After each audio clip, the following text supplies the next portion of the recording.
last night. When you talk about the match, though, those are the standouts, but for Florida, a lot of times the factor that is most dominant is the block. Definitely, and you look at South Carolina's hitting percentage at 114.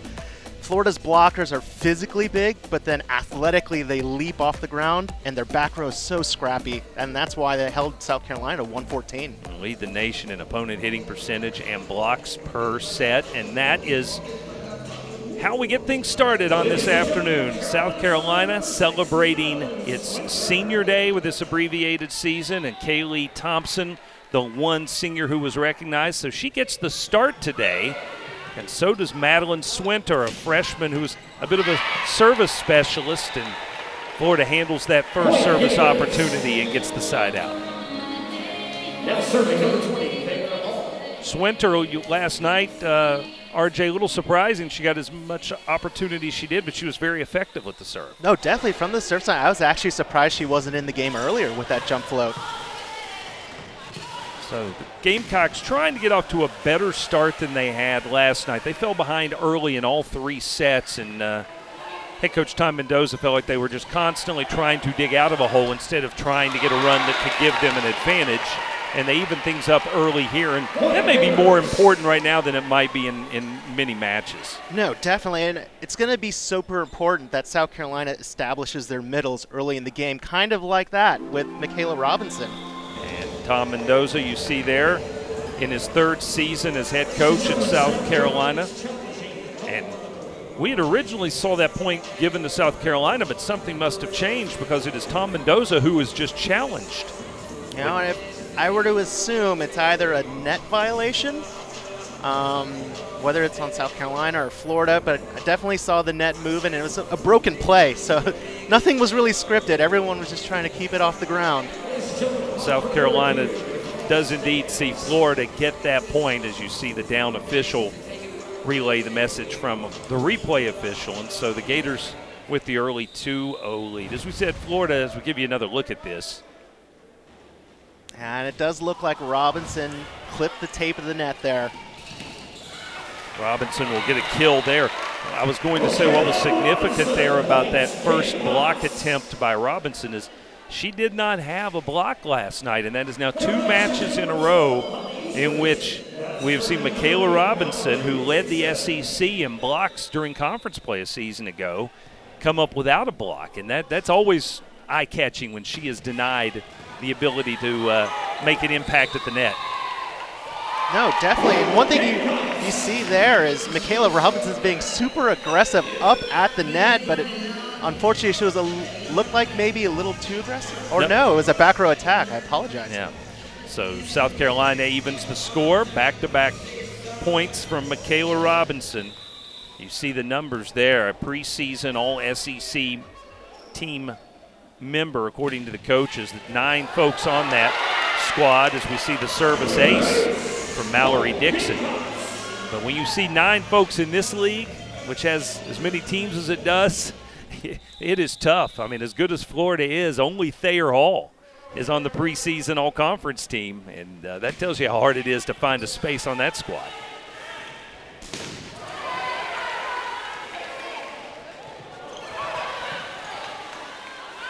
Camilla Kovas, the libero, sets up Eastridge there, but there's Florida with that big block. You know, and a very smart attack by Caesar from last night. She wasn't as productive as she normally is, but what she did there was tip the ball to the setter Dixon, forcing South Carolina to be out of system. And it's a high ball. When you have 2 big blockers up there and it's a high set, Florida's probably going to win that battle. Gators bring in Riley Fisher for the service. Gamecocks equal to the task, as it is again Michaela Robinson. This time they call her number on the slide move, and she finishes again. I think it's going to be key for South Carolina. They got to get Robinson going because last night she only hit .091 against Florida when on the season she's hitting .349. And Tom Mendoza told us earlier this season they really want to see Michaela get more balls this year, and if that was lost a little bit last night, you know he's going to make a point to emphasize it very early here in this contest. She is the leader of this squad. Definitely, but it's going to be so tough to get her the ball because Florida's offense is so strong. They're serving. You see Carleton getting them out of system. And they need that perfect pass to really get Robinson the ball. Riley Whitesides, the freshman from Greenville, coming through with the tool off the block. And there's another young lady South Carolina needs to have going early in this contest. She has earned her coach's trust. He told us he's got her playing 6 rotations now, which for a freshman certainly catches your eye. She gets another attempt here, and that will result in another kill. You know, something that was pretty impressive with Whitesides last night, and she had a handful of kills, but I think all of them were off the block. We didn't find one clean swing that just hit the ground. You know, if it didn't hit the block, it's going off a Florida defender, because I mean, Florida's back row is so scrappy.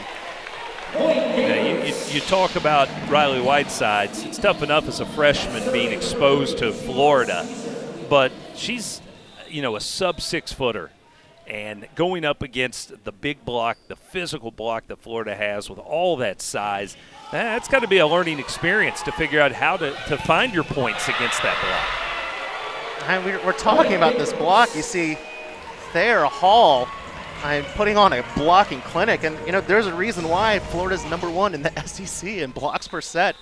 And Hall gets there easily and says no to Holly Eastridge. She put her in a phone booth and had nowhere to go. Gators and Gamecocks tied early here in our first set. And Carolina sees Whitesides go cross court. There's what you're talking about, a finish that is not off of a block. You know, it's increased attacking range from all season. I don't know if I've seen her hit a ball that sharp cross court.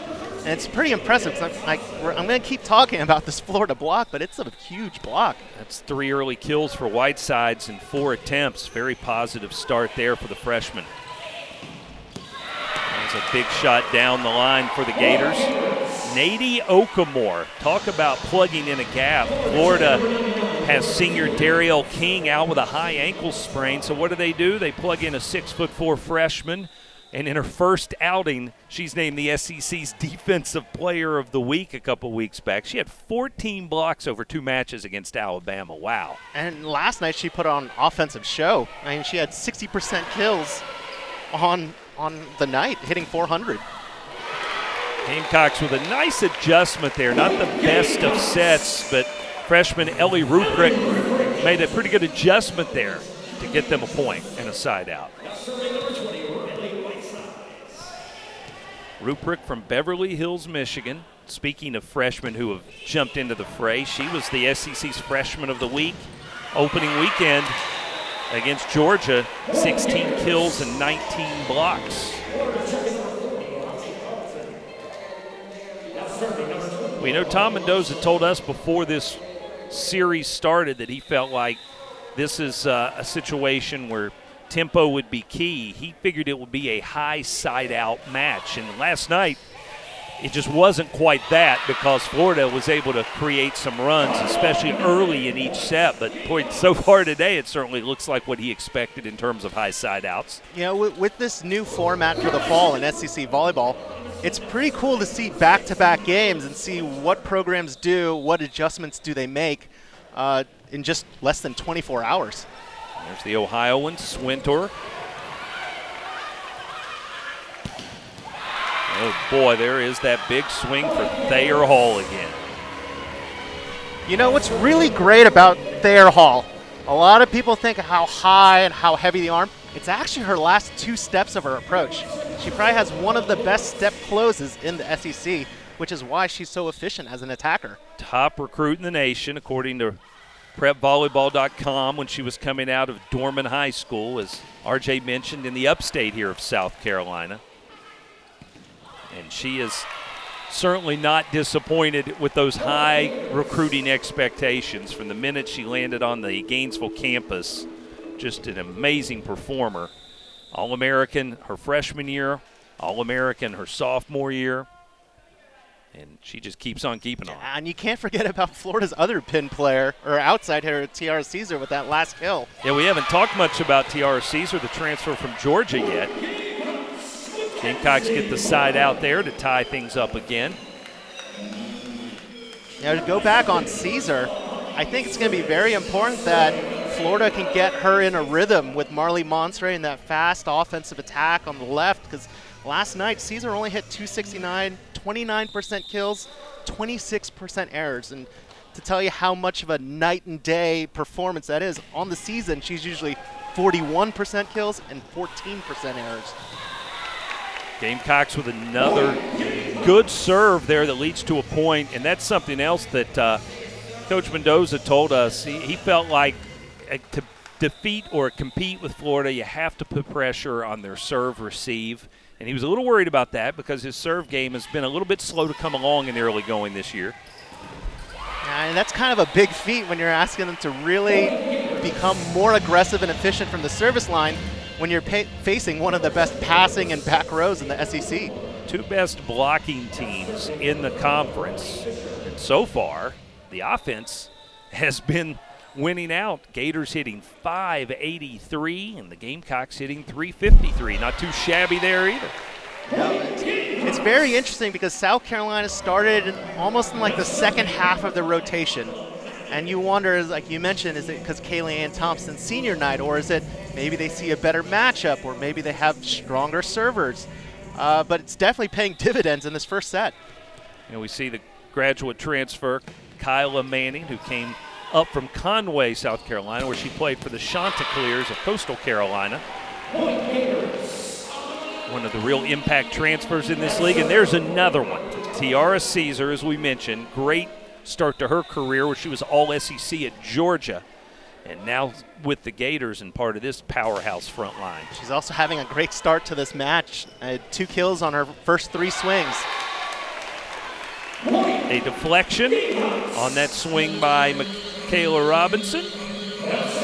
Carolina again sides out as Robinson gets a rest. Now it'll be interesting to see if Florida tries to get their middles a little more involved, because now that Robinson's not in there, you have Ellie Ruprecht in the middle for South Carolina. She's great laterally, just not as high as Robinson.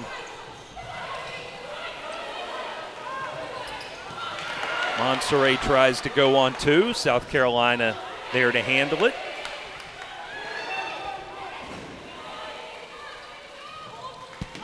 But they cannot handle Tiara Caesar. No, it's such a fast set out there. I actually took Florida's videos of the season, and I would analyze how long does that set to the outside be in the air. From Monserrat's hands to an outside hitter's hands, it's less than 1 second on average. Yeah, I mean, they're playing at a faster tempo than they've ever played. And that's not an opinion. Well, it is, but it's the opinion of Mary Wise. Well, it's not only is it fast, but it's also really high. I mean, it's pick your poison. What do you want to defend, the height of it or the speed of it? I thought that was interesting. We had a conference call earlier this week. The announced team from last night's broadcast and us, and someone brought up the fact that, well, you guys have always played fast. And Mary Wise was quick to say, but not this fast. She felt like the tempo they're playing at right now is something that even this high-achieving program has not seen before. You know, and I actually talked to some of the staff for Florida and go, what's the secret to training that fast of a tempo? Like, how did that happen? And a lot of them said that it was all Marley Monserrat, what she decided to do during quarantine and when they're away from the team. So props to Marley Monserrat and working hard when she's away from campus, to really establish one of the fastest offenses in the country. Famous name in Gator volleyball circles, Marley, the third of the Monserrat sisters to play for Florida. And her older sister, Allie, was an All-American there who actually began her career playing for the Gamecocks. Carolina retakes the lead, 15-14. We've got timeout on the court. Boy, this has been a fun start. Back and forth, Gamecocks and the 4th-ranked Gators. And we'll return to the Carolina Volleyball Center in just a moment.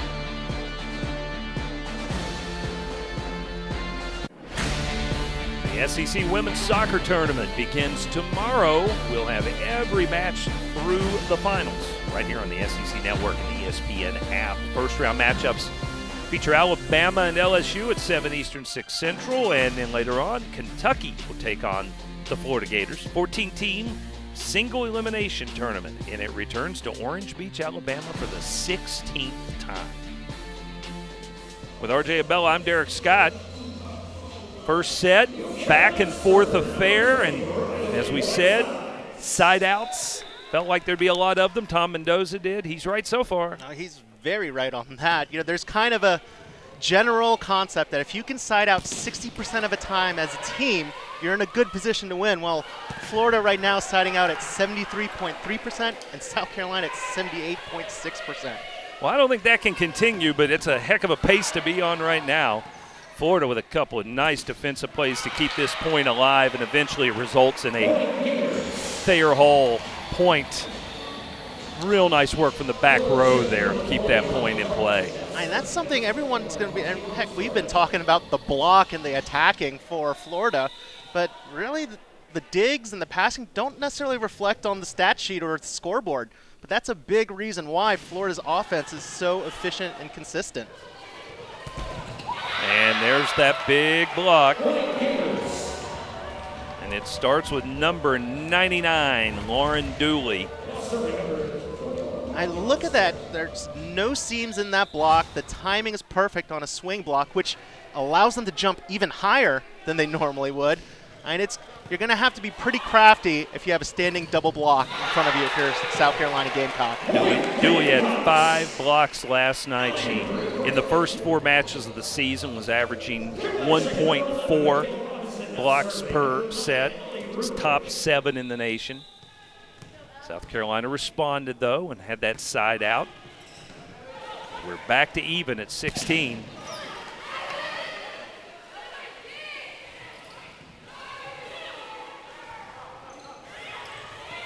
And the finesse, the touch play there from Holly Carlton.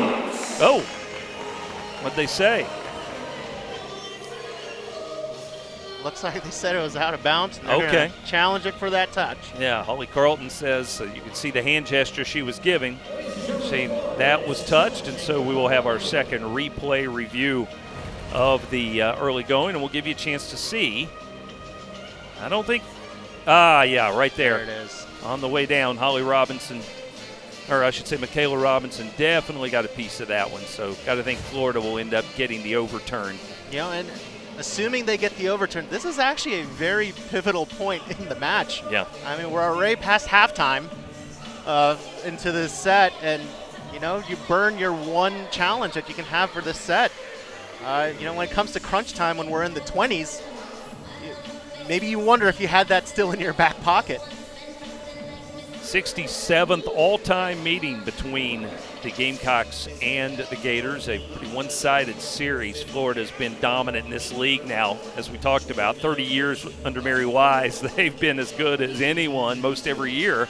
So they probably have a pretty dominant position in most all of their SEC rivalries, and there is the confirmation of what we suspected, that the overturn will indeed give Florida the point and give Florida the lead. You talked about Florida's dominance in the SEC. Well, with COVID this year and some programs playing in the fall like the SEC and the Big 12 and Pac-12 and Big 10 not until the spring, you kind of wonder do these SEC programs or someone that has a really good shot at a national championship like Florida, do they have such a bigger advantage that they get to play outside competition in the fall? Boy, that's a nice combination there. You saw the set from Kaylee Thompson and Michaela Robinson putting it away in no doubt fashion. And yes, we are tied again.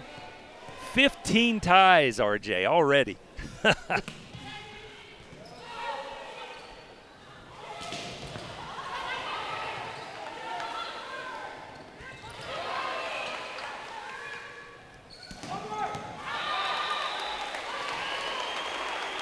No call yet. They call it out. Oh, okay. That's what I was waiting on. Didn't know if there was a touch on the attack or not, but just a miss. Gosh, we want to talk about the efficiencies in siding out. That was Florida's first attacking error. First. How about that? On 26 attempts. That's just a ludicrous percentage. Gamecocks with the lead, trying to stretch it to 2, which has been something neither of these teams has been able to come up with since the beginning of the set. And Florida says no. Back row attack. Monserrat again distributing the ball very, very effectively. You know, it's interesting because last night, Monterey really didn't utilize that back row attack as much. Even their matches against Alabama and just through the whole season, they really ride that back row quick, and last night it really wasn't there, but definitely taking advantage of Thayer Hall from the back row to hit that. Oh, nice recovery. And Kyla Manning off 2 feet. Gamecocks had tried the slide move with Michaela Robinson. Florida saw it coming, got the block, but Manning there as Carolina regroups and takes the lead again. Manning really stepping it up from last night, only hit 067 against Florida, but I believe she's errorless. Right now, Manning's hitting 429, 3 kills and 7 attempts.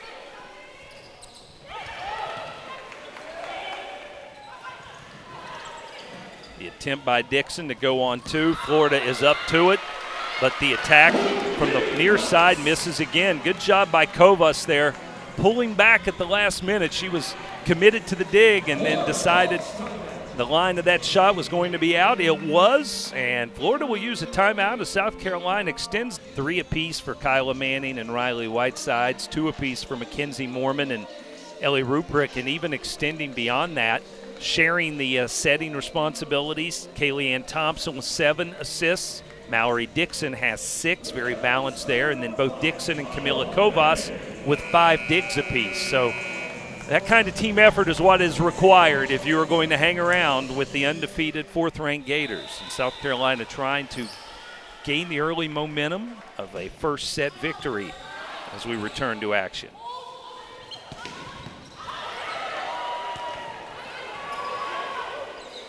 We have back-to-back out-of-system swings. And actually, both of them went to Dixon, the setter for the Gamecocks. And Carolina spins one off the block. And Riley Whitesides really showing the learning experience that last night may have been for her in terms of where she is angling her attacks. You know, and when you have such a big block like Florida does, that's also a lot of real estate for an attacker to tool off of. They go back, as RJ suggested they might, to the 50-year senior Holly Carlton. And she comes through with the attack and the side out. Carlton hitting .403 on the season after last night, and now she will serve.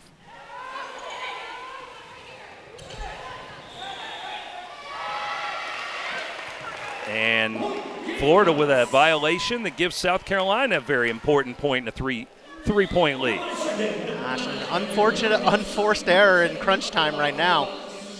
Gamecocks really need to take advantage of this momentum swing because the Gators, their offense, their passing is very capable of coming back from a deficit just like this. And then a equally significant service error by Camila Kovas, who leads South Carolina in aces, but also has a higher ratio of service errors than. You know, about 6 swings a game. You have Thayer Hall, 10 attempts a set. You have Tiara Caesar at 9.6 attempts a set. They haven't lost a match, so they're taking at least about 30 swings each. And then you have to do it again the following day. And recovery is something that people don't really think about, especially when you're such a pin-dominant offense. Well, Kaylee-Ann Thompson, a big service opportunity here for South Carolina. Kovas with the dig. Gamecocks counter, and again it's Whitesides with her 6th kill of the opening set, and set point for Carolina. Riley Whitesides, her last 3 kills I think have all kind of gone off the left hand of that middle blocker and just spun down alongside the net, and it has been an adjustment that has worked well. It's definitely, I would say, of her 6 kills on 13 attempts, 5 have been off the block.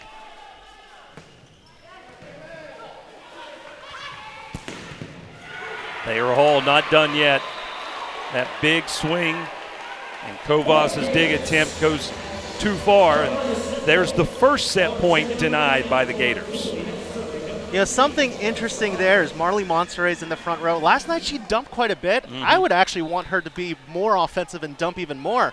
When she jumps at that ball, the middle for South Carolina went. And so now you have kind of a chasing double block. And the big block from Florida that goes out. And Carolina claims set one, 25-21. Wow, what a... Ellie Monserrat can be active as an attacker and dump a couple. It might put her pin hitters, which they're very reliant on, in better attacking situations. Yeah, they still managed to get their blocks, the Gators did. They had, well, they countered 3 of them in that first set, so that's right at their average. But beyond that, the defensive percentage just was not what they have come to expect. And South Carolina claims the first set as we get underway with our second. And a good quick start as the Gamecocks set the middle. You know, and Ellie Rubrick is a name that, you know, we really haven't talked much about, including last night. Last night, a subpar performance to her standards, hitting at 100%. But tonight, she's hitting 1,000, 3 for 3. Goes to the service line now. There's a rare miss by Thayer Hall on the cross-court attack. You know, and difference from last night to today so far with one set and a couple points in is we didn't see these types of attacking errors from Florida. And there's a deflection by the Gamecocks on the tip attempt. So the Gators get the side out. Florida entering play today, a squad that the interesting stat to me, this is only their 6th match so far. They had an early off week as Kyla Manning gets the kill. So here they are playing their 6th match of the season, and the Gamecocks are playing their 4th match in 7 days. So you talked about how do you handle this back-to-back. How do you handle 4 matches in 7 days? The other team certainly has much fresher legs over the long term, but they're both dealing with the bounce back of playing back-to-back days. Wow, and what a first ball side out swing there. Derek, we call that the BIC, the back row quick. And look how high. It's almost like Monserrat setting Tiara Caesar in the front row. But she just flies, and with as fast of an arm swing as she has, that's hard to defend. Yeah. And I'd love for you to explain to folks a little bit about that significance when you talk about as the ace there, the back row attack. Yeah, so there can only be 3 front row players that are allowed to attack above the net in front of the 10-foot line. Tiara Caesar, and she served an ace a while ago, but she's in the back row now, so if she wants to hit the ball above the net, she's got to take off from behind that 10-foot line. And she certainly has the sort of high-flying ability to do that. There aren't many that do. Early tie here, 3-3 after a first set that was just chock full of ties. And the Gamecocks retake the lead. There's another nice-looking attack from Kyla Manning. Kyla Manning hitting perfect on the day so far, 500 hitting percentage. Already with, in this match, 5 kills. And last night, if you're wondering, she had 7 in the entire match, and that was on a team-high 30 attacks. They called her number a lot, and the percentage was 0.67. Much better start today, and there's another ace. Much better start from the service line for the kidding. Gamecocks. My mouth dropped when Sarame got aced. And Sarame's been a stud in the back row, not just from the passing perspective, but also from the defensive standpoint. So to see her get aced like that kind of surprised me. Now to go back-to-back. Gators just need to slow things down and then regroup. Now that's usually where a regroup starts for this squad. They lean on the physical nature of that front line on the defensive side of things, and Lauren Dooley gets herself another block. Now serving number 20. Lauren Dooley at 6'6". When they put she and Holly Carlton side by side, you just don't see that kind of timber too often in the SEC at 6'6" and 6'7". Riley Whiteside's learning how to adjust to that sort of height and physical block continues to show the benefit of her education last night. That's how 5'11" scores against 6'7" and 6'6". Yeah, there they were, side by side. And she split them. There's a service error from the Gamecocks. South Carolina had the early three-point edge. They make that mistake. And it again is Kovas, who has had, I believe, 3 service errors already. Got to tighten that up. Let's see if Fisher can get the Gamecocks out of system. That works. Yes, it does. Hey, nice hustle, however, there by Whitesides. Watch for a right side attack. That's her go-to. Yeah. That's who I would be setting. That's something that also, the reason why Holly Carlton had such an amazing night offensively last night is she also varied her attacks by hitting a shorter ball in what we call the donut, the middle of the court, and we really haven't seen that yet, so maybe she's holding in her back pocket, but when you're down one set, you got to score those points right away. Gamecocks go back to the well. Whiteside's denied on the first attempt. Mallory Dixon shows great confidence in her freshman teammate, though, and sets her again. You know, that's the one thing South Carolina's adapting to right now is the absence of Courtney Weber. She and Mallory Dixon splitting the setter responsibilities, but then in our last broadcast a couple weeks ago, Weber was unavailable, not a positive COVID test, but a contact tracing that she was having to deal with, and it has spilled over all the way into this final match of the fall, and it forced a change to the South Carolina offensive system. Kaylee Ann Thompson picking up the slack. Gamecocks go from a 5-2 to a 6-2, and certainly you miss Courtney Weber for her skill set, but also her experience as a teammate. No, and when you look at the numbers, when Weber was on the floor for the Gamecocks at the start of the season, the team was hitting 280 as a hitting efficiency. Without Weber on the floor, they're averaging 190. Now there you see Courtney. She is allowed back in the gym with her teammates because her period of having to be quarantined has ended. But the SEC policy holds a 4-day acclimation process. Today is day 3. So unfortunately, she is not yet cleared to play. South Carolina finishes up its fall season not having its top experienced setter for the last basically 5 matches of an 8-match fall season. But you know, Derek, looking at South Carolina's offense right now, you might want to stick with this because it's working right now. And it's not because Florida's doing bad. It's the Gamecocks are playing out of their mind right now. South Carolina ended up with that point on what looked like a long attack. Did they call a touch, or was there someone in the net? I think they might have called it long. Well, at first they called it long, but then they gave South Carolina the point. Might have been that touch. Yeah, our live stats don't really explain to us other than just giving Riley Whitesides credit for the kill.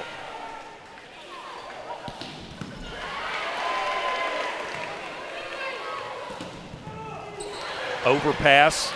See if the Gamecocks can take advantage. Florida there with the first block. Not that one, though. Oh, they'll say it was wide. Calling it long. I was looking at the back official on the baseline who said it was in, but calling from the other baseline diagonally, it missed wide. You know, and it's interesting because we haven't seen a lot of attacks from the left go down the line. So, you know, maybe Florida's giving that a little because a lot of their attacks have been going cross-court.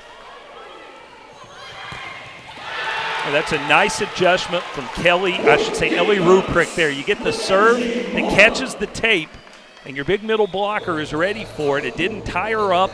She put a nice first pass where South Carolina then could set one of their pin hitters and get the side out. And such a smart set selection. They set that fast slide behind. I believe it was Mormon that hit that one. So with a shorter pass, I mean, South Carolina's on offense quicker. They set it faster, and it was a chasing Florida block that led to the kill. Oh, what a nice play there by your libero to keep that ball alive. And South Carolina gives up the point. And Paula Sarami, one of those plays you just don't think about much in hindsight, but that started that whole point and pulled the Gators within one. Now, Sarame is kind of an unsung hero. I mean, she's great as a passer, very rangy defensively, but also when Marley Monserrat digs that ball, it's usually going to be Sarame that's putting up a great out-of-system set.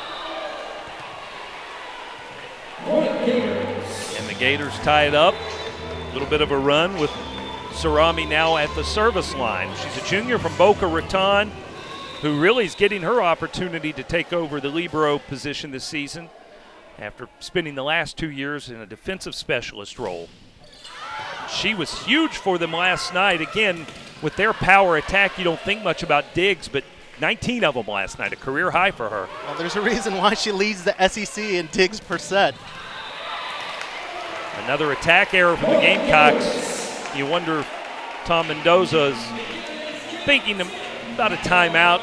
Not a real run yet for Florida, but it feels like the Gators are gathering some momentum on their side of the net right now. Well, as a setter, you kind of got to see what your distribution's like. And yes, the first set, your lefts were doing really, really great. But this set, second set around, and you see just like that, Manning hitting a ball in the middle, when their few kills that they've had so far have been on the right side. 3 straight attack errors by South Carolina, and that does trigger the timeout. Volleyball's on the high-risk scale. The timeout serves South Carolina well as Kyla Manning delivers the kill in the side out, stops that Florida run.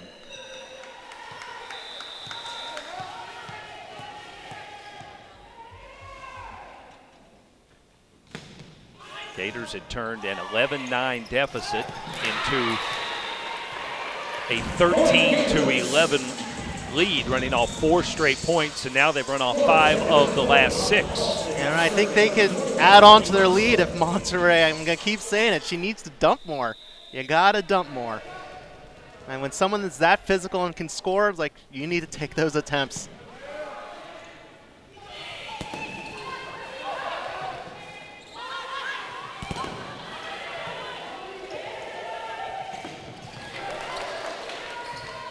Florida with another block, and the Gamecocks out of system. Thayer Hall denied on her finesse attempt. Either team getting their best efforts right now. Able to utilize the power they have, and eventually it leads to an attack error from the Gamecocks. You know, earlier I talked about how I think South Carolina needs to establish the right side because the lefts have been going. They have, since they're running that 6-2, they have 2 right side attackers, and Holly Eastridge with that swing there. And unfortunately, she's not really heating up as an attacker with her 3rd attacking error there. You mentioned Marley Monserrat, and you're thinking on her need to attack more on 2. I think it's interesting that we mentioned her older sister, Allie, was an All-American in Florida who began her career at South Carolina. Marley's blessed with height that Allie didn't have. And Allie, in fact, was not originally a part of the Gator program. She ended up at South Carolina largely because there were questions about whether her height was too much of a hindrance or limitation for her to be able to play on the level that Florida offered. And yet, after a year in the SEC at another school, she transferred and ended up having a great career for the Gators. So I guess that's the lesson to be learned. There's a lot of things you can do in any sport, regardless of what your size might be, different ways to accomplish great things. And Marley and Allie's games are significantly different in playing the same position, but they both have a ton of success. Oh, definitely. We're talking about also Florida's back row presence, where Madison Monserrat, the other sister also playing for Florida, controlled the back row as a defensive specialist. Yeah, she was the first of the 3 sisters to wear the blue and orange. And Tom Mendoza has to use another timeout as Florida has established control here midway through this second set and stretched this lead out to 4. We've mentioned the Gators' dominance in this series, South Carolina against Mary Wise these last 30. Global ceiling in the NCAA. You can see how close the score tables and benches are to the court. So it's definitely kind of a home court advantage for South Carolina if you can train in this environment, and Florida really can't. It's not really as big of a home court advantage without the fans being able to be there. Obviously, Gamecock students have become quite a factor in home matches, but it still certainly plays differently than just about anywhere else they will experience. And I think Florida's definitely taking advantage of not having the band behind their bench. It's Tiara Caesar. What's great about this swing is Caesar was so patient to start our approach. She saw the set, had a great step close, and put it away on a very high out-of-system swing. Gamecocks come back as they'll use Michaela Robinson, and she executes that slide move very well. You know, we were told she was at one point in time primarily an M2 because she's so good off 2 feet, but she's really shown herself. She's, I guess, just worked at it. She's improved her ability to go off 1 foot on that slide move and make that a bigger factor for this Gamecock offense. I'll tell you, Derek, I saw Michaela Robinson play when she was 14 years old at club. And what she could do off of 2 feet at 14, mind-blowing. So, you know, she's definitely developed over the years, but now she has that slide off 1 foot in her repertoire. Gamecocks with a violation at the net. Yeah, so what happened there is Mallory Dixon's a back row setter. Remember, we talked about only 3 players can attack or contact the ball above the net in front of that 10-foot line. Because Dixon's the back row player, when she tried to set it, it was above the plane of the net, and that's a back row violation.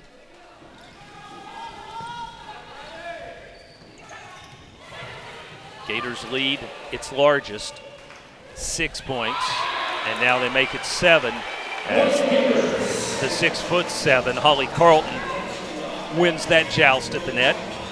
And I will give credit to that, not only to Carlton to swipe it off the block, but Ali Monserrat saw that Tiara Caesar dug the ball and was not ready to hit. So it was either the pipe or it was that back row or back set to Carlton. And then another big block by the Gators. South Carolina unable to recover. And Florida pushing the pedal down at this point. You know, Tiara Caesar, we talk about her attacking, but she was so disciplined with her outside hand. We talked about South Carolina tooling the block. Caesar that time really did a good job of getting her hand around that ball so it falls back into the court. Gators continuing to hit at an impressive clip, 355 here so far in this match. Gamecocks, after a scalding hot start in set 1, have cooled off considerably here in the second set. As you know, not terribly surprising, just knowing how good this Florida defense is in terms of their blocking ability and digging. You know, and for South Carolina, it's not that they're not getting kills. It's the errors that's killing them. We talked about how they only had like 3 attacking errors that first set, I think, and now they're at 12, while Florida only has 3. So I'd say that's definitely a big, big, big reason why you see Florida doing Florida things in the second set.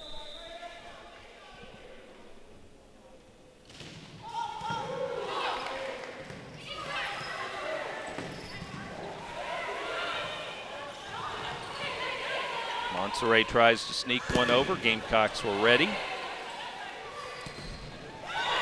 And eventually it leads to a kill from the freshman Ruprecht. And Ellie Ruprecht still having a perfect game so far, 4 kills on 5 attempts.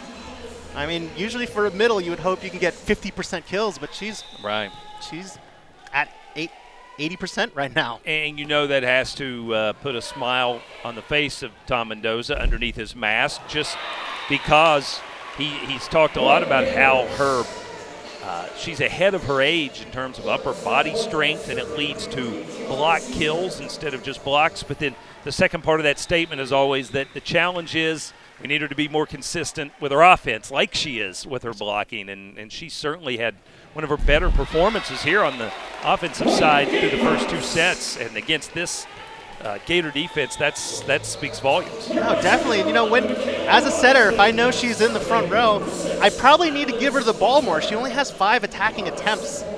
And, you know, hasn't made an error. She's hitting 800s. Like, why not feed her and give her more? Well, you know Florida's going to keep feeding Thayer Hall.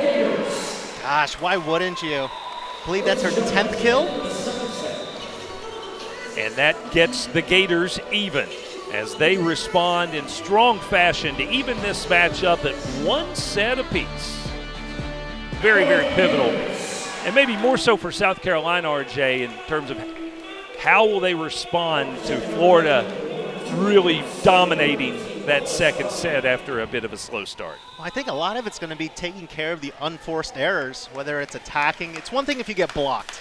I mean, it's the best blocking team in the SEC, I get it, but when you're starting to hit them wide or in the net or there's confusion with your attacking routes, well, Florida's going to take advantage of that. Sarami with a service error. South Carolina evens things up. Gamecocks 4-3 this fall.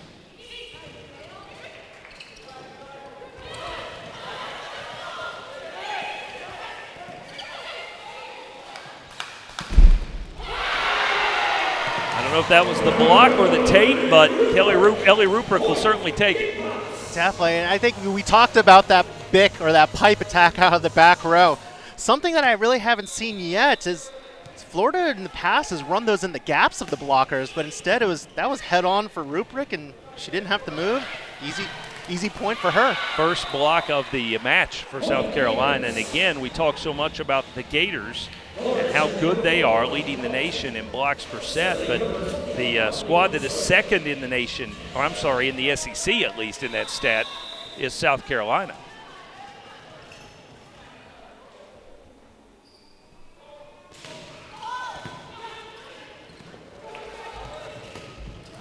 Wow, there is Whitesides again.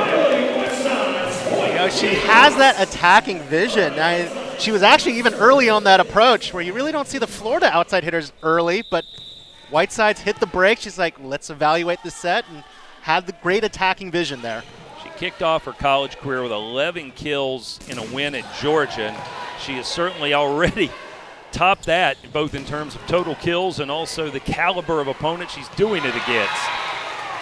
And here's the home court advantage that we were talking about, these low rafters. Yeah. It really is one of the most, you can't train with this. I mean, these rafters are so low and affects the game. The ball is live when it hits the rafters. It stays in play, and so Tiara Caesar had what she thought was a pretty good dig, but then the ball came right back down at her instead of near any of her teammates. Gamecocks get another point after there was a real battle at the net for that one. That's always so challenging because you see that low-hanging fruit of a ball floating at the net, but you also have to stay out of that net. And it looks like Mary Wise is questioning a segment of that play and trying to communicate with the up official. But, of course, with the masks being worn and the music being played, hard to say. Gosh, I think both sides kind of want that rally back because it wasn't the prettiest volleyball we've seen, at least so far in this match. Much easier to live with it, though, if you got the point. Yes, yes. Now let's see if South Carolina can build on it now. Pretty good service to start it. And then a block for the Gamecocks, who are suddenly awakened at the net, as you see the combo there of Ruprecht and Mackenzie Mormon. So interesting observation. We were talking about Marley Montserrat and her location. Well, the last two swings by Thayer Hall, were errors. And what happened is that set was a little farther. Ruprecht and Manning split that block. Gamecocks just didn't have any block game at all in the first two sets. But here in the third, suddenly possibly an adjustment being made. They've got 4 blocks now total, and if not all 4 of them have come in this third set, at least 3 have. Yeah. But then you have, on the other side of the net, you do got to worry about Tiara Caesar, who's in the front row, locking in, I believe, her 8th kill of the night. At 17 attempts, she's close to 50%. So many weapons that Florida has to choose from when you talk about deciding who to utilize for the attack. Gamecocks never quite got themselves together on that service attempt. You know, we talked about Whitesides being a freshman. I think that was a freshman error right there where she thought they had a third contact, but rather that set she did for Manning was the fourth contact.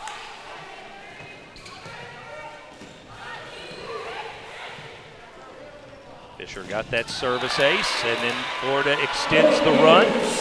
After seeing a deficit of 3, they're back within 1 point. I hear you can kind of see the spacing where Florida's middle runs out wide, so the Gamecocks kind of cue in on that, leaves Carleton solo with some great attacking lanes.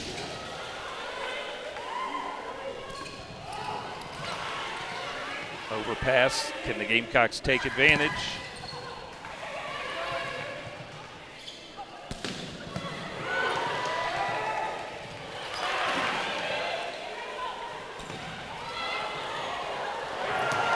Eventually the answer is yes. Yeah, they got it, and unfortunately it was just some miscommunication for the Gators. Some very playable digs and balls there, but I believe it was Thayer Hall, and wasn't sure who the other Gator was, but just a matter of, you get it, no, you get it. Well, if you're South Carolina, the longer you extend rallies, the better chance you have of, creating some confusion for a team that's, again, only playing its 6th match of the fall and in a non-familiar setting here on the road. Holly Carlton comes back, though, with her 10th kill. She and Thayer Hall now both in double figures in kills as we are early in our 3rd set, and Tiara Caesar not far behind with 8. On the downside with Carleton getting that kill is she has to rotate to the back row now. We really don't see any back row attacking out of Holly Carleton, so it's going to be Caesar, it's got to be Monterey, maybe dumping a few balls, or it's going to be Thayer Hall hitting that back row ball. Yeah. Well, it's Caesar there. That's plenty good enough. Tell you, one thing Mary Wise talked about with Tiara Caesar, she came over from Georgia, was how Mary Wise has coached up enough greats to know what the work habits look like for the truly great players, and as she referred to them, young ladies who have a pro mentality as far as taking care of themselves physically, mentally, and also then taking care of their game, putting in the work required to continue improving. She said she recognized that in Tiara Caesar when she arrived on campus, that she was diligent in the details, and that is where she saw similarities with some of the best players that have come through that Gator program. Well, Coach Mary Wise has definitely coached many of those, many that have played professionally overseas, many Olympians, and not just for Team USA, but other countries as well. We're all knotted up at 9, and Caesar has the service. And it is a service error. Very interesting, trying to go for that short serve. Looks like trying to get the outside hitter for South Carolina to creep on up and maybe not have a great approach. 5th service mistake by the Gators. South Carolina has 4 of their own. Kovas with a nice dig.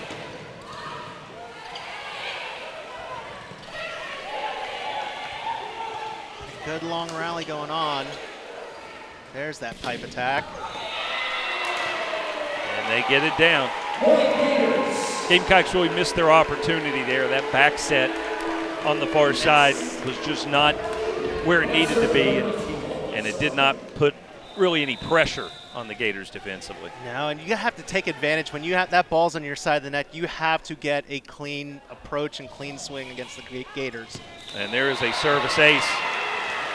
Paula Sarami floats that one all the way to the back line, but just inside.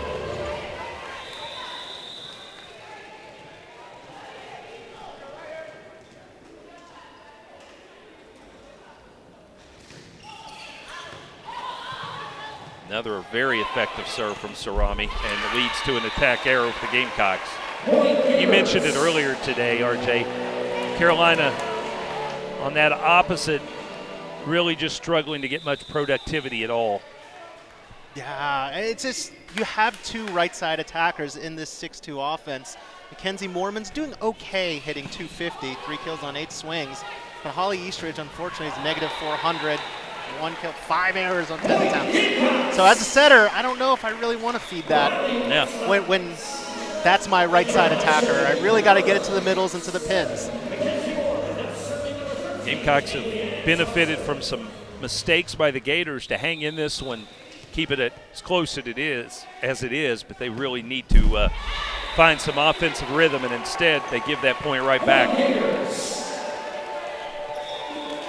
That first set, South Carolina won, and they did so in spite of Florida being very efficient offensively, but that's because the Gamecocks really just didn't miss any opportunities. And since then, there have just been too many mistakes, and this Florida team, especially once you may have woken them up entirely by taking the first set from them of the season, well, they're just not going to allow you to get away with those sorts of mistakes, especially when they start stacking up. Yeah, definitely. I think, this match so far is kind of a good vision. Well, now they might just start loading one side of the net and then just worry about that back row attack as the middle attack. Well, do you think that has, if that's just who this team is, or does that have something to do with the absence of Darielle King, who has been out since the second match with that high ankle sprain? How much of a factor is that, do you think, in that lack of offensive productivity from the middle? I definitely think it's because of the injury. When they get back, they'll have more middle production. When you look at King's season statistics, she was 54% kills, 7% errors. She had 2.1 attempts per set, which I think should probably get more with those numbers, but you have Okamer coming into the match at 0.6 kills per set. It's just they're very great with the pins. They could win. They can get away with it right now. I saw Darielle King there briefly. She is traveling with the team, still wearing that bulky boot. There she is. So another young lady who just has a physical nature at 6'3", part of that what they call the Triple D Dallas Bingo. They've got all three of their middles, Okamore, King, and also Lauren Dooley. All are from the Dallas area, and they got their own special handshake. They call it the Triple D Dallas Bingo. So we have not witnessed that so far today, but maybe that's because they haven't had those opportunities offensively to score. Well, heck, you talk about size and physicality of those three, and they say everything's bigger in Texas, right? Yeah. Great tip there by Tiara Caesar. Earlier in the broadcast, I talked about South Carolina's pretty vulnerable in the middle of the court with the off-speed shots. At least they were last night. And I think that might have been the first one that Florida's put right in that donut for South Carolina's back row.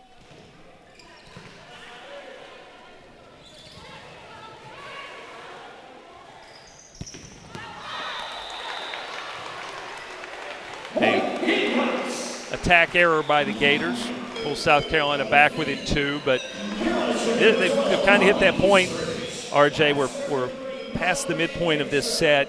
If South Carolina is going to be able to seize momentum, it's probably time to do so. They need a run. Well, Dixon's going to have to get really creative with her offense because we were talking about the right sides for South Carolina with Dixon in the front row. I believe they have Holly Eastridge as the right side attacker who isn't really producing statistically right now. So Florida's pretty much going to be worrying about just 2 offensive attackers for South Carolina. And once again, it is Holly Carlton nipping that thought in the bud, but then she gives it right back.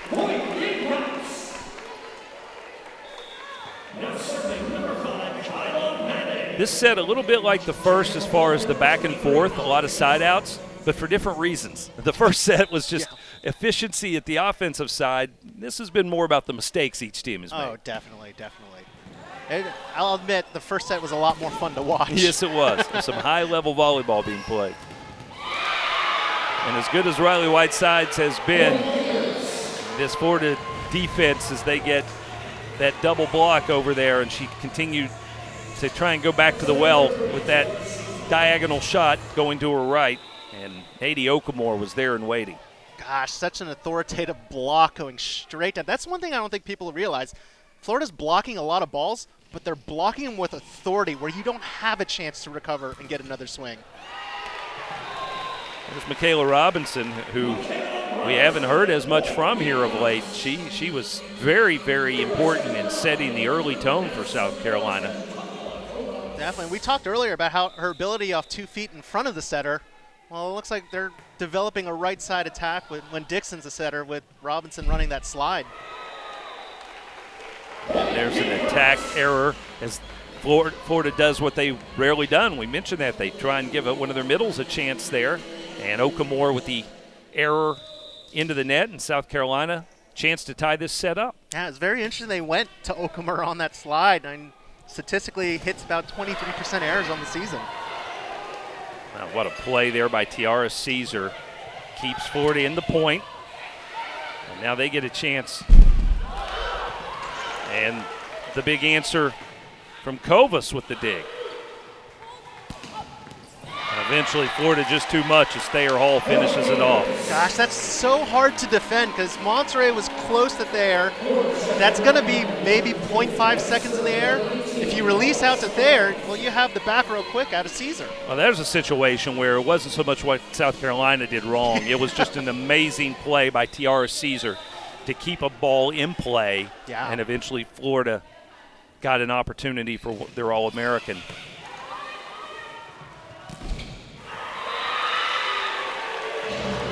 And there's another big block from Lauren Dooley. Gosh, and she was so In those first couple sets, but so far here in the third, a much bigger factor, and that has, I think, probably triggered some of Florida's struggles offensively. Oh, definitely. But I think also those 4 blocks are kind of keeping Carolina's dream alive and getting him within like just a couple points within the Gators. South Carolina, its final match of the fall season. And tell you, talking to Tom Mendoza, as he said he's getting ready to say goodbye to his girls for a while because final exams, they have to start preparing for those. I mean, as soon as you're finished here today, you're probably diving into your preparation for final exams. Gamecocks get the side out on the tip, and boy, they needed that. Definitely. Not a surprise. It's Whiteside's using the block to get a point for the Gamecocks there. Riley Whiteside's putting on her best freshman performance here this afternoon in her final fall opportunity. And the other upstate product on the other side of the net answers, as she has repeatedly in this one.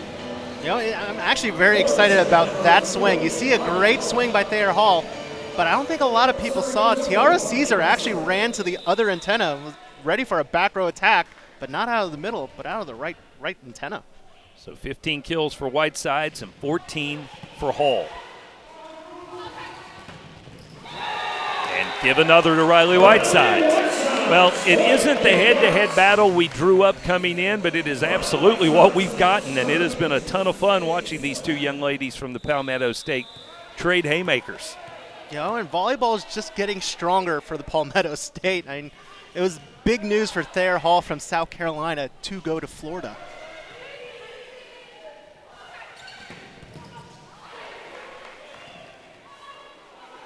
Sarami keeps the Gators in this point, and she does it again.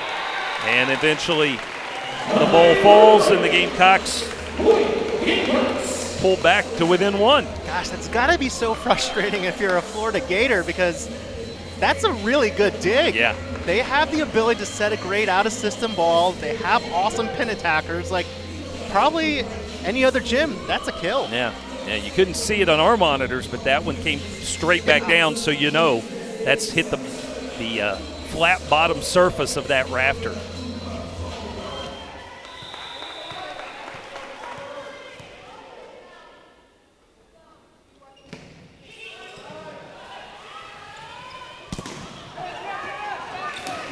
Kovas chases, gets there, but with the bleachers coming as fast as they were, she couldn't center that one up. And good hustle play out of the Puerto Rico native, but she just ran out of real estate. Yeah, and actually smart on her, because I think she has the mentality where she would want to dive for that, but gosh, to have an injury to Kovas, that would be a big hit for the Carolina back row. So again, Gamecocks get within one, and Florida denies them the tie. And then South Carolina has to deal with an overpass. And then a mistake on the set. And that was all just a matter of being out of system. I think that was Ellie Ruprecht trying to set there. And you don't need your middles having to do that, and you certainly don't need it when you're getting this close to the end of a set. And much credit also for Holly Carlton's attack. She's been cross-court, tees off down the line to change the angle of the dig. And there's a miss long on another disconnect from South Carolina. And the Gators, just as we said prior, they had the lead down to 1. Instead, the Gators push it back out to set point. They are just so tough to finish the deal. Carolina denies 1 set point. Kyla Manning finishes that. Lots of work still to do, though. Gosh, and the matchups are favorable for the Florida Gators right now. I believe you have 3 front row attackers and a back row attack. So 3 blockers versus 4 attackers. And Lauren Bowers asked to come off the bench cold and have an effective serve. First we've seen of Bowers in this series.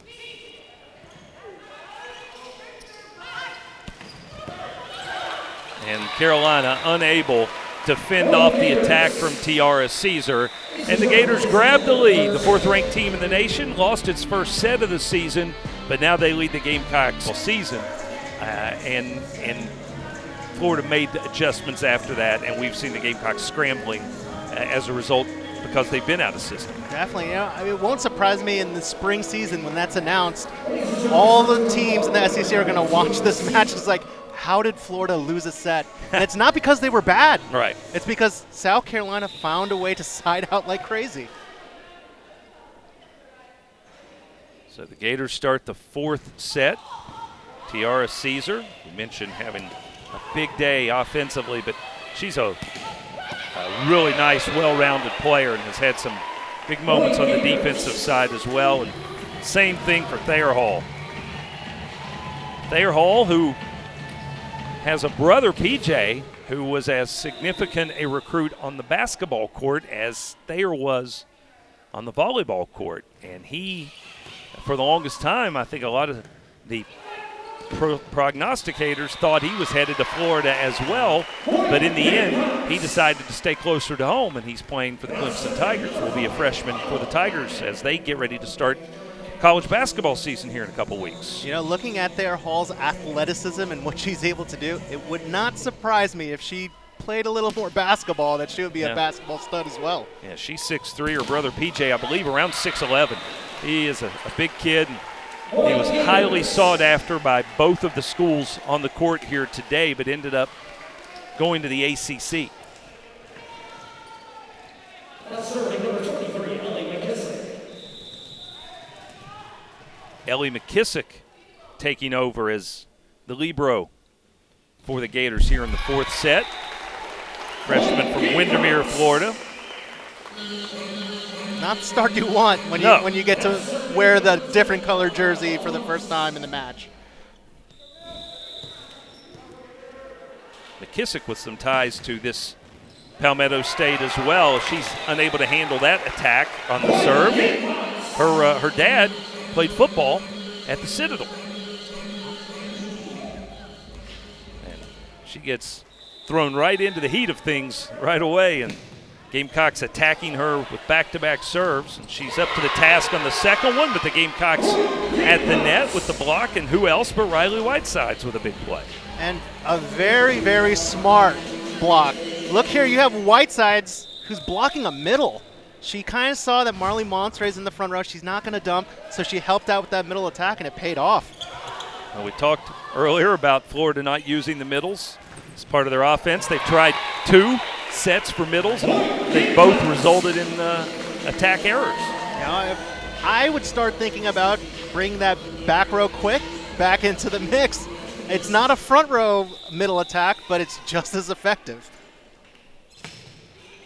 Camila Kovas with pretty effective serve here in this stretch, but Florida does, after a run of 3 points, get the side out on a Thayer Hall attack. Gosh, Thayer Hall hitting 18 kills on 40 attempts right now, 375. Like, if you tell a coach that I will only make 3 errors on 40 attempts, Unbelievable. with 18 kills, I will take that every day. And that is efficiency personified.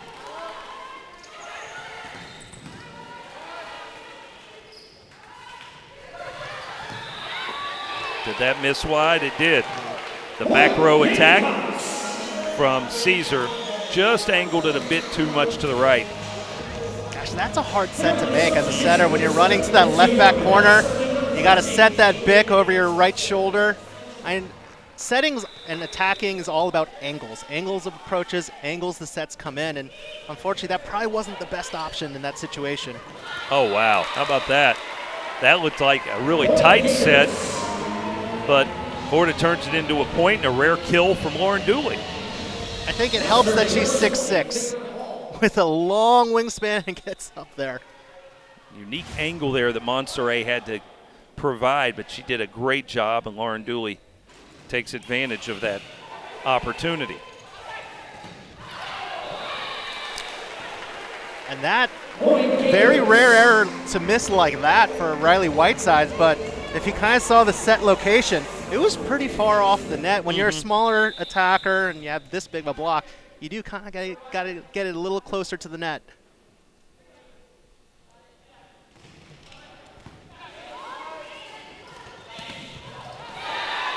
That'll work for South Carolina. They catch some fingertips out of the middle. A new attack, kind of. You have Mackenzie Mormon hitting out of the middle. Well, she's kind of been making her money on the right side. You got to mix things up.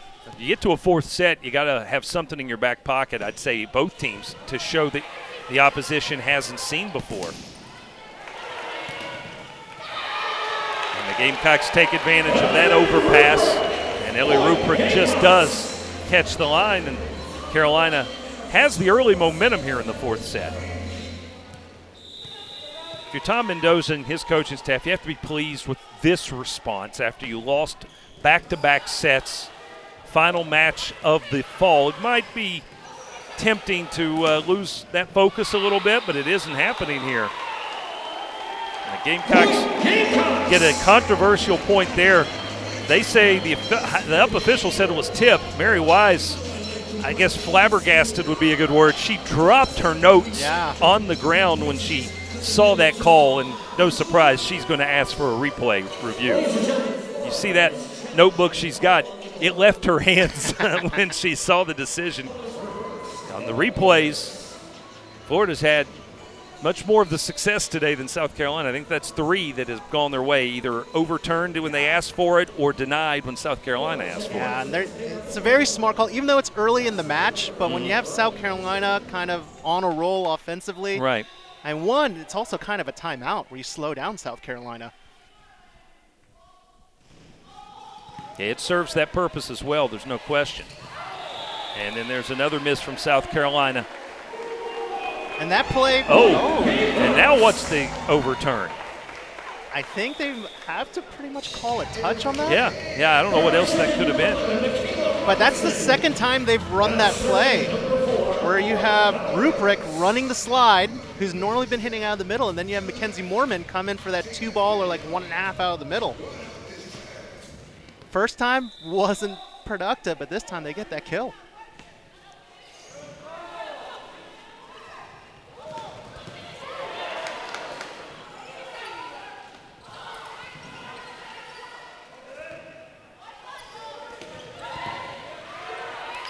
Back-to-back digs for Kaylee Thompson, but Florida eventually tools the block and gets the point.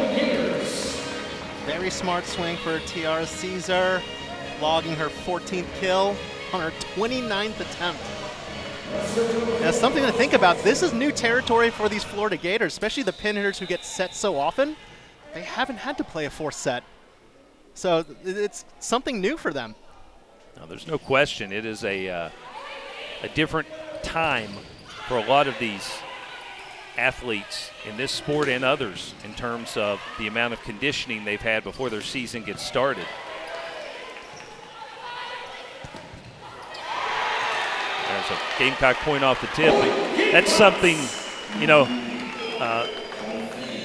Mary Wise told us about. She says she feels like her players have been just phenomenal, that no other athletes have ever been asked to do anything like this year. And so she told us, I try to praise them for that regularly, just remind them of how amazing they've done to get through all of this, to keep their season alive, to make good decisions and not, put their, viability in danger by having a positive test or anything of that nature. And it is something that probably should be remembered by all of us who are involved in sports as fans or media or whatever the case is, the commitment and the sacrifice being made by these athletes who want desperately to have their season. Oh, definitely. And it's like, that's something that I don't think a lot of spectators truly understand. Timeout on the court. Gamecocks trying to keep this match alive, and they've got the lead here in the fourth set.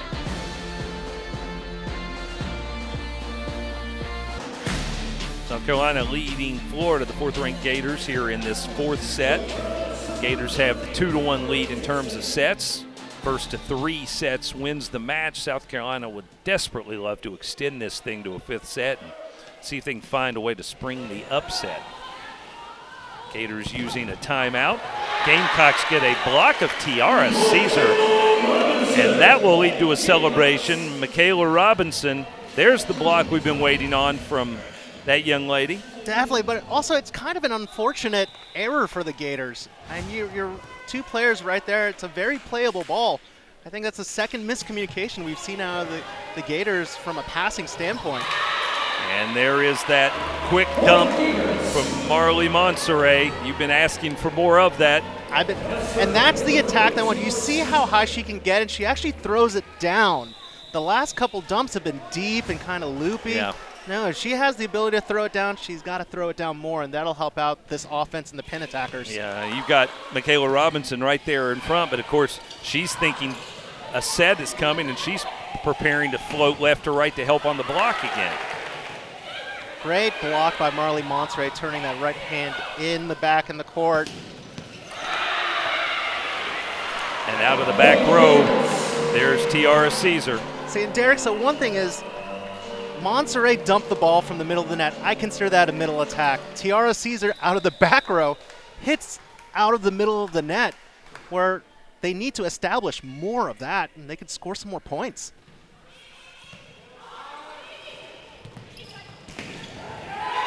There's Kyla Manning. I tell you, you were talking before the timeout was called, RJ, about how these young ladies are handling the load management right now. So wanted you to be able to finish your point about what they're going through and the challenges. You obviously coach on the sand side, the beach volleyball side, and so you've got your young ladies who are not in season, but they're training as South Carolina gets another big block. We'll look at this block right here, and you got Eastridge, who's contributing from the defensive standpoint. Gamecocks are going to need that. But to go back to what you were talking about, it's so different for these athletes. And there's already stress on them for being a student athlete. Not only the stress they put on themselves, but the fans, their parents. And then online schooling is so much more. I talk with a lot of athletes. I even talk to a lot of parents. I talked to Matthew Monserrat, Marley Monserrat's father, last night, and he was talking about, what's being put on and asked on for these student athletes. It's a lot. Absolutely. There's no blueprint to it. But what's amazing is that the Gators are doing so great. The Gamecocks are doing well. So when you were talking about Mary Wise and Tom Mendoza really congratulating these girls for what they're doing, considering the hand they're dealt, I don't think that's being done enough. Gamecocks try to go on 2, not with the same success that Monserrat's had with her last 2 attempts. And South Carolina comes away with a point. Wasn't sure that Whiteside's attack actually got to the hands of the Gator blockers, but the up official said it did. Well, I don't think it touched the block either, but the Gators are very used to that challenge. Yeah, you get one. That was within the first 10 points of the match. Yeah. Yeah, that's the factor that you lose sight of. There's an attack error, but Gamecocks, did they tip or no? They did not. But we're having a lot of close shaves that Mary Wise would probably want to ask for a review of if she could get one, but she's already used the one she had, and her team finds itself down by a half dozen points. And there is a challenge. Actually, correction, because she won that last challenge. Yes, she did. Yes, she did. So that's something, it was crucial that she won that challenge early in the set, but now is the time to definitely. Carolina with the lead. Camila Kovas on the serve. Mary Wise continuing to lobby.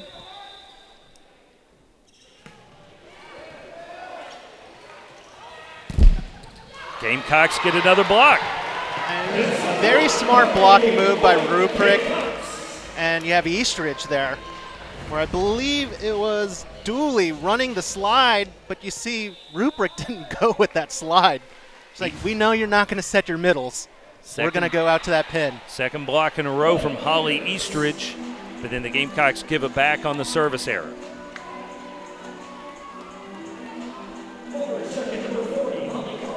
Now maybe the Gators can have a little more offensive success with 3 attackers in the front row and that back row quick. And Monterey is going to really have to steer this Gator offense to score more points, because this is a pretty big deficit that just got bigger by 1 more. Great swing by Eastridge. Well, Holly Eastridge had a rough start today. Her first couple sets were a struggle, but she has hung in there, and maybe defensive success has led to some offensive confidence. Definitely, and what a time to get that kill. It's only her 2nd kill out of 12 attempts.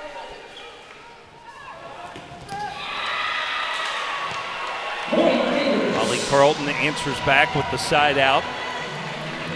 Really now, RJ, I mean, it's too early to be probably thinking about winning the set if you're South Carolina, but at the same time, in a rally scoring style of play, if you just get yourself some side outs, you can inch your way to that win. It's a half dozen point lead in a set can be a difference maker. Totally, and you see them building momentum right now. Yeah. You had the Holly Carlton kill, now you have the block. This is usually when teams start making unforced errors, when stuff like this starts happening, and we've seen it throughout this match. The ebb and flow of the match has been so drastic. Starts with something like this, and then a bunch of unforced errors.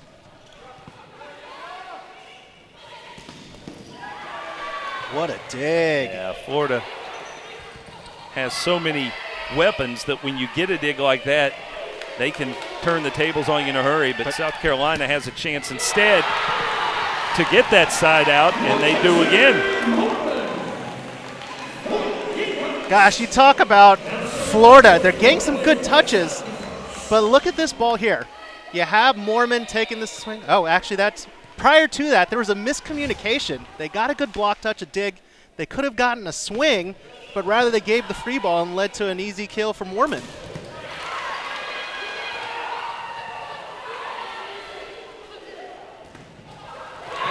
And South Carolina comes away with another point, and suddenly the lead is 7.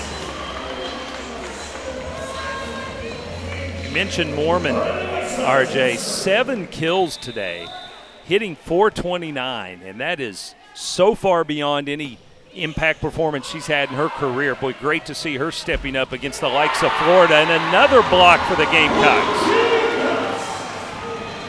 Now it's a matter of, can South Carolina finish this, but more for Florida, can we get some momentum and find out what's going to be working for us going into this 5th set? Because the way South Carolina's developing through this match, we think this is a great performance, which it is. It really is.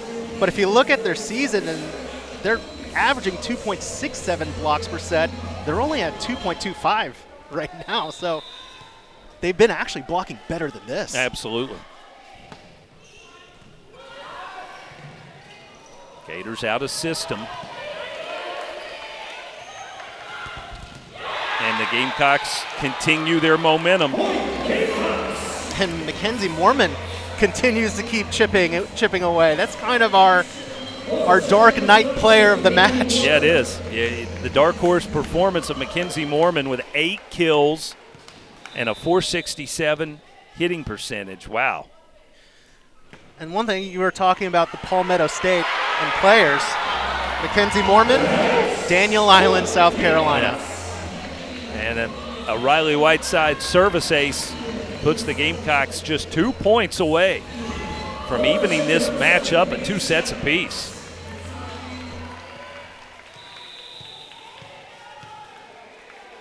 Fifth ace of the match for Carolina. And another good serve. Carolina get caught in the net. No, Florida did. You knew on the overpass someone was likely to make contact with the twine. Gosh, I remember in our broadcast when they were playing Auburn, Whitesides was lighting it up from the service line, but with a jump topspin serve. Here you see a flat and fast floater. And she hits 3 real beauts in a row, and South Carolina finishes off in dominant fashion. A double-digit win over the Florida Gators, and we will play a 5th set. Stick around, folks.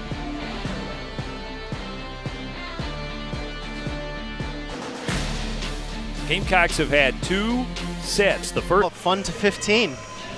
Yeah, absolutely. 5th set, you do not play to 25. You only play to 15. So for South Carolina, again, you got to think you want to get a fast start and keep the momentum on your side. As Mallory Dixon gets us underway. And you know where Florida's going to go. They're going to lean on the big right arm of Thayer Hall. Now, when you mentioned that break, we could see the Gator huddle in between sets, and setter Marley Monserrat kind of trying to get the Gators fired up to kind of win this sprint. Like I said earlier also, the miscommunications, previous sets, instead of that out-of-system set, it probably would have been a miscommunication and a free ball for the Gamecocks. Same spot on the court, different attacker. This time it's Tiara Caesar, and the Gators quickly grab control here, 2-0 in the 5th set. South Carolina will challenge this call, thinking that cross-court attack might have missed wide. Gosh, that swing is just the arm swing so fast, it comes off her hand so fast. They might have one there. That's going to be, boy, that's close. This is when that tennis replay system would come in super handy. Wouldn't it, though? And it's just so hard if you don't have a camera fixed right along that line. And even then, it's not foolproof. Yeah. I mean, the ball is round. Well, seeing which part of it actually touches the ground and which part is just close is so how much does that ball deflate right. to get to the ground? But don't blame Tom Mendoza in the least for trying to stop the early momentum of the Gators here. Not at all. I mean, this is going to be a longer challenge, I think, and it's gone longer than what we've had so far. And if I was Mallory Dixon and Marley Monserrat, I'm talking to my offense, regardless of who wins this. This is going to be our side-out play. Yeah. Look what's across the net. We need to side out whether we win this ball or not.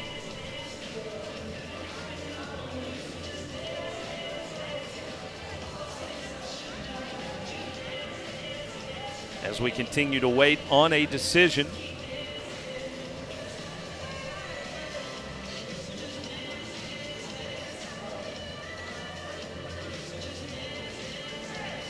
Long conversation going on, and now the communication moves down to the official scorer. And the call looks like it will be reversed based on the changes going into the scorebook. And they'll say it was a attack error from Tiara Caesar. There you see Shonda Cole-Wallace, who the last time South Carolina defeated these Gators, 2006, she was the force behind it. Shonda Cole, definitely. I think the Florida matches always get her hyped up. She always gives this awesome hype-up talk to her athletes because she's lived it. Yeah, 35 digs, or kills, I should say, in that win. Last time South Carolina has celebrated after a match with the Gators. It's that hard to do, and There's Tiara Caesar again answering back after her attack error and gives the Gators the lead with the side out. Look at that patient approach, a great step close, and finds that seam in the back rope being Kovas and Manning. How about that fact that was Ellie McKissick, the backup libero, with a great set there. No, we haven't really talked about that either. Kind of the battle for the libero. And we know their back row has been great, but unfortunately just not at that moment for the swing from Robinson. Not much you were going to do with that. Michaela Robinson bounces back. And we are tied for the second time. Ooh, that one just slips over the tape for Kovas. Great heads-up play by Marley Monserrat. And Florida takes advantage of it. Okay, wow, talk about the awareness as a setter. You don't pass in practice, you just set balls. And yeah. Luckily she put it up there and had a great out-of-system set. And once again, the exact same swing. Tough serve there from Carlton. Gamecocks blocked. And now the Gators attack. Great dig from Kovas.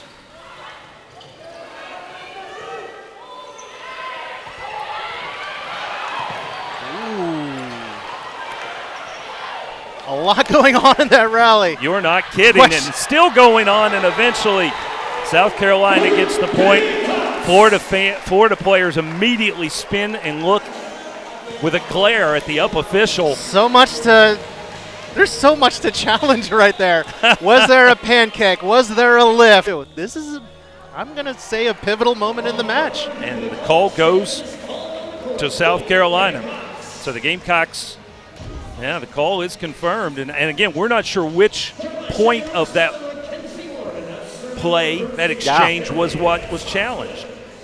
Here's what was challenged. Apparently, it was about whether or not that was definitely a nice play defensively by Dixon to keep it in play.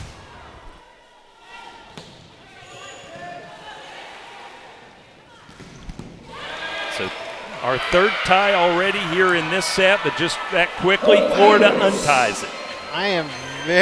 That took me by surprise to set Okafor on that first ball side out because the middles really haven't been that active offensively. No, not at all.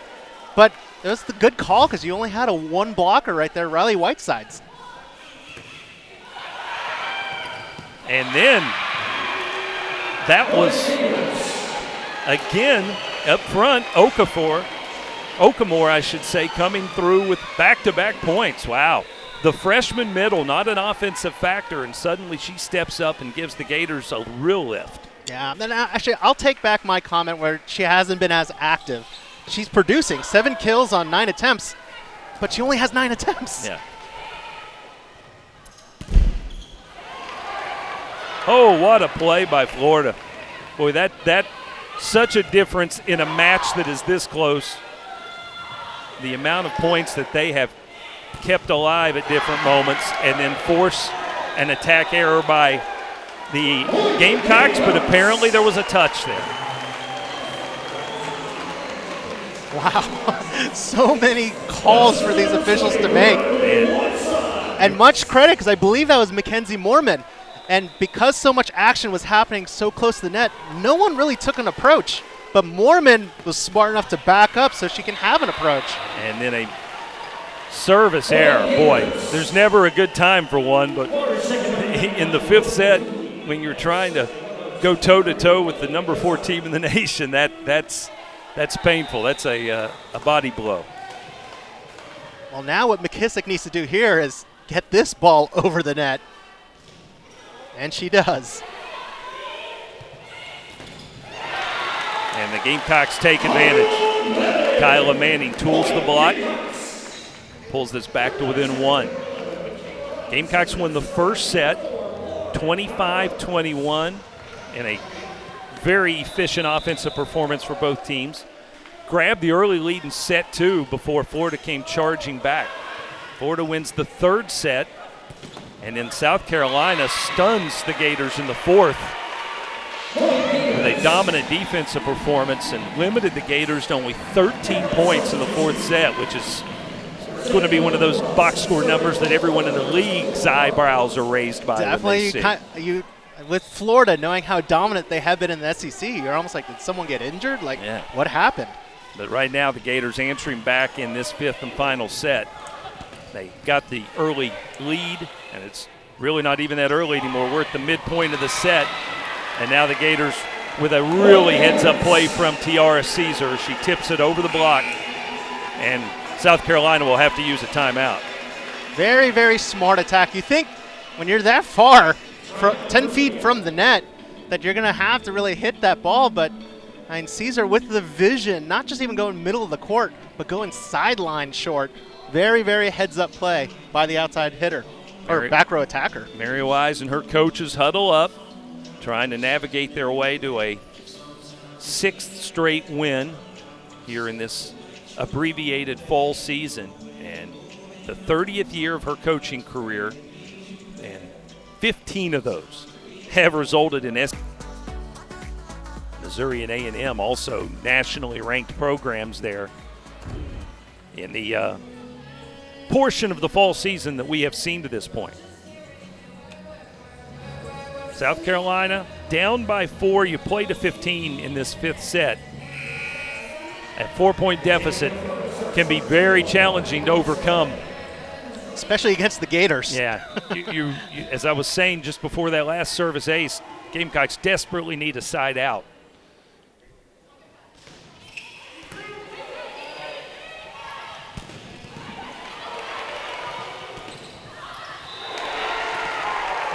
And Michaela Robinson basically does that one all by herself. They called her number on the slide. The ball was returned, and it was with an overpass. Watch her move all the way back to the middle of the court and just does drop that one in.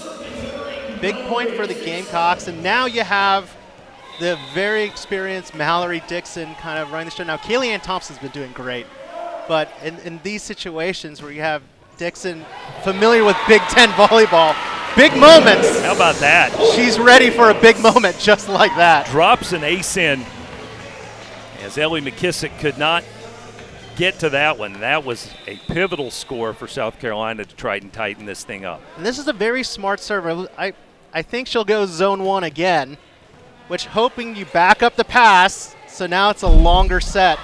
It gives more time for the block, but they really didn't need the time. Yeah, because they were out of system, the Gators had to attack from the back row, and that one went off the tape and fell across the sideline, and South Carolina does indeed get that spurt that they needed. Now run around the pass and hopefully maybe back up the pass so it's a longer set to the outside. RJ is correct. They go right back to that same part of the court. And the Gamecocks get what they want, and now an attack opportunity, but too far off the net there was Kyla Manning. Missed opportunities by both teams. Yeah. Great pass by McKissick there, perfect.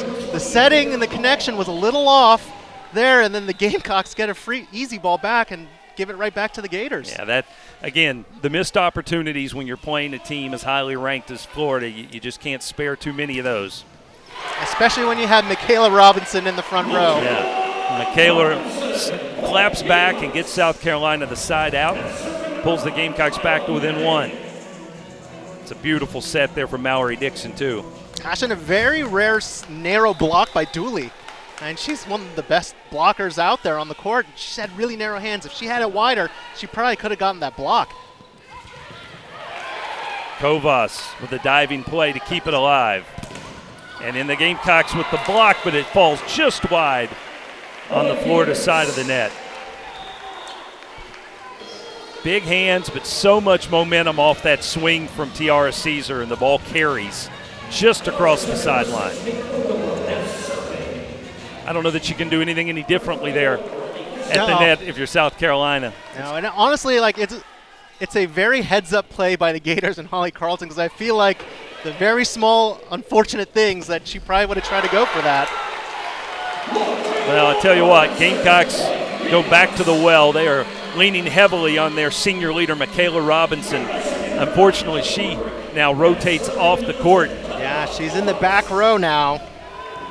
And she grabs a seat, and the Gamecocks will have to try and continue this momentum without her on the court, and instead they get a service error.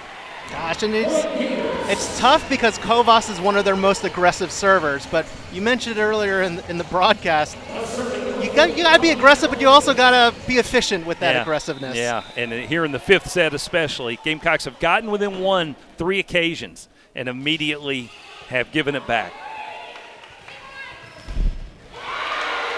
And they go back to Whitesides with Michaela Robinson unavailable. The freshman Whitesides, who has been so strong all day long, comes through with the kill. Her 19th of the contest. And again, South Carolina within 1. Playing to 15. You must win by 2.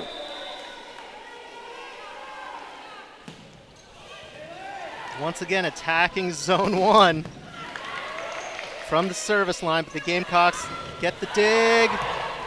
And it works. Whitesides off the block, and South Carolina finally gets this thing back to even. Gosh, it would be interesting to see what the statistic is for scramble plays. Kind of those plays where it's off the block and numerous people going for it. Like, how many of those are won by the Gators? How many of those are won by the Gamecocks? I think that plays a big role. Who wins this match overall? Overpass. Whitesides again terminates. Now she will be on the service line. How perfect. Greenville, South Carolina native puts us back in play. Thompson with a dig. All right, 2-hitter rotation. Do they split it? They do, and they go outside. And the Gamecocks get the block there. The Gators keeping it alive again. South Carolina, match point. You have 2 freshmen in the front row right now for South Carolina. Riley Whitesides finishes an amazing point on both sides of the net. Here we go. Out of system. Dig from Kovas. Set for Whitesides. She finishes it!